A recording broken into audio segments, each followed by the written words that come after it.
শেখ হাসিনা ও তার মন্ত্রী এমপিরা যেভাবেই পালিয়ে থাকুক, বিএনপি সরকার গঠন করলে তাদের দেশে ফিরিয়ে এনে বিচারের আওতায় আনা হবে।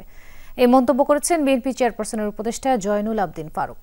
সকালে জাতীয় প্রেস ক্লাবের সামনে নাগরিক অধিকার আন্দোলন আয়োজিত প্রতিবাদ সভায় একথা বলেন তিনি। বাংলাদেশের বিরুদ্ধে ভারতীয় অপতৎপরতা ও অপপ্রচারের বন্ধের দাবিতে এই সভার আয়োজন করা হয়। জয়নুল আবদিন ফারুক বলেন, ভারতে বসে ডক্টর ইউনূসকে অস্বস্তিতে ফেলতে বেপরোয়া পতিত স্বৈরাচারী শক্তি।